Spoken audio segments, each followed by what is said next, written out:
I'm Jim Kerr. Looking back at 1990, the Berlin Wall had just come down, MTV's Unplugged debuted, and in February of that year, we were turned on to the Black Crowes and their debut album, Shake Your Moneymaker, which was a top 10 album, having sold more than 5 million copies. And tonight at midnight, UME American Recordings will release the 30th anniversary edition of this iconic album in numerous configurations. In addition to it being remastered from the original production masters, this collection contains previously unreleased tracks, including covers of Humble Pie's 30 Days in the Hole and John Lennon's Jealous Guy. Some demos, a 14-song concert from 1990 in their hometown of Atlanta, Georgia, and so much more. Now, we are joined by, no doubt, a huge audience watching on our live YouTube stream and listening to our radio broadcast. We also have a number of lucky fans joining us in our Zoom session. Please feel free to wave hello, fans. Hi. And we're also joined by brothers Chris and Rich Robinson. Thank you so much for joining us. 30 years. What comes to mind when you wrap that number around your head? That debut album is 30 years old. Chris, we'll start with you. I mostly think that NBA players wore little tight shorts still. I mean, that's what comes, Oh, you mean about the music? I know, it's funny. It is a great milestone. I think Rich and I are kind of don't allow ourselves to think in terms of milestones, just out of whatever work ethic or our place in like rock and roll and stuff. So it's nice to, I think also, of course, the pandemic and everyone being taken out of their routine, taken out of their life, gave us another perspective to have some time to think about that, like a myriad of other things.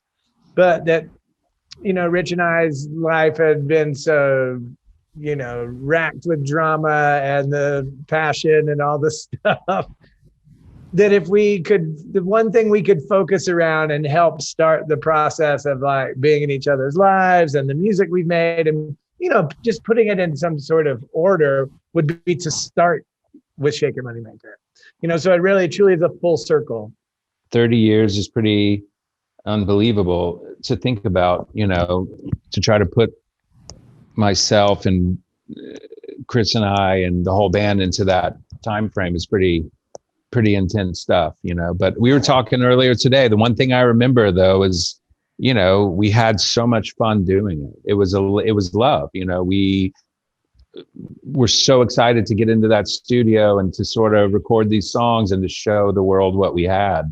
Well, then, Rich, let's set the scene. Okay, in 1984, the two of you formed Mr. Crow's Garden, and then in 1998, you signed with Deaf American Records, and shortly after, changed the name of the band to the Black Crowes. And then in 1989, it's time to record your first album, as you just alluded to. What was that experience like, considering that, from what I understand, you guys had never, ever, ever been in a studio before? We'd been in a studio. I wouldn't say they were necessarily professional studios, but we had made some demos, a friend of ours, Chris and I got a guitar for Christmas when I was 14 or 15. Chris got a bass. First thing we did was like, let's start a band right off the bat. We didn't have any songs. We didn't know how to play, but we thought that was a good idea. But as far as my dad's influence, he was like, I'm going to show you 3 chords and then I'm out. That's all he had patience for, But with those chords, Chris and I immediately started writing songs. There was always a huge love of music in our family.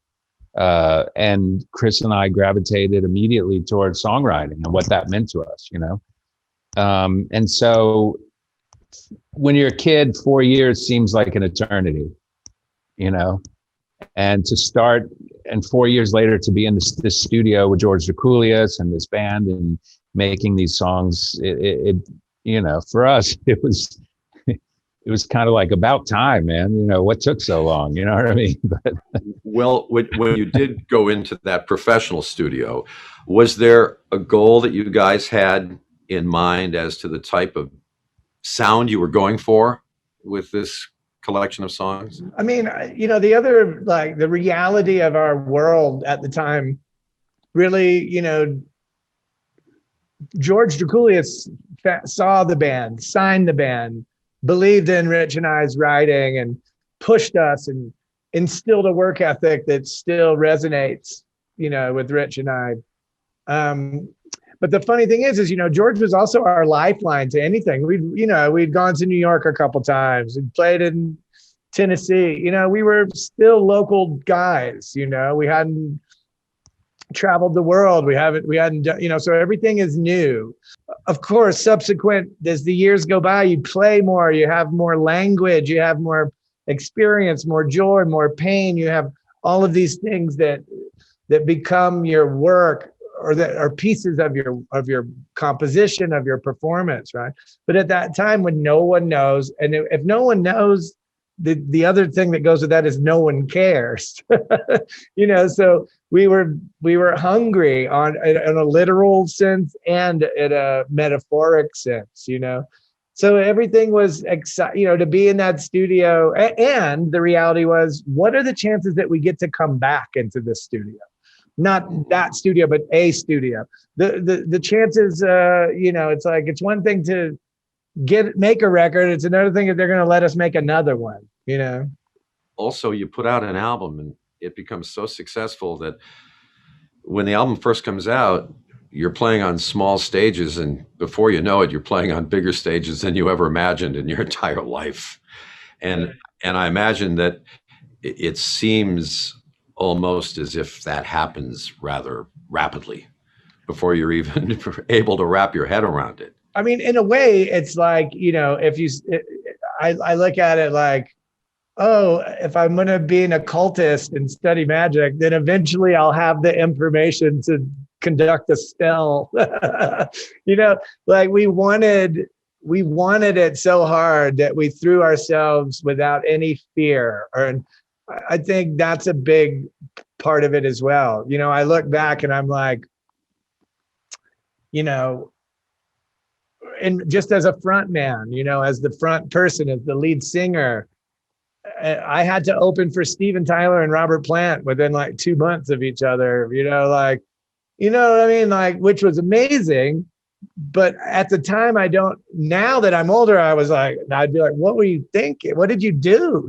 But at the time, you have to just throw yourself into whatever you think is right, or what you feel is appropriate for what kind of performance.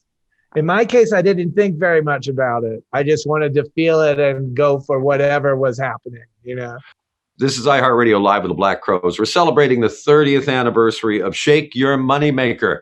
I'm Jim Kerr, and we've got another performance ready to go. Can either of you tell us about Jealous Again?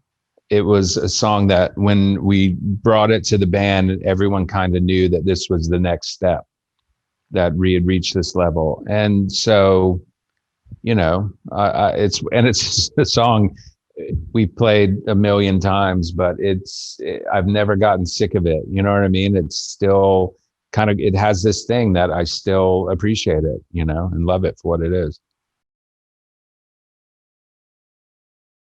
Hey guys, thanks so much for watching. Did you like that video? You can check out more over here. And don't forget to subscribe to iHeart right here. And if you're already a longtime fan, make sure you ring the bell down below so you don't miss a single video. Bye guys.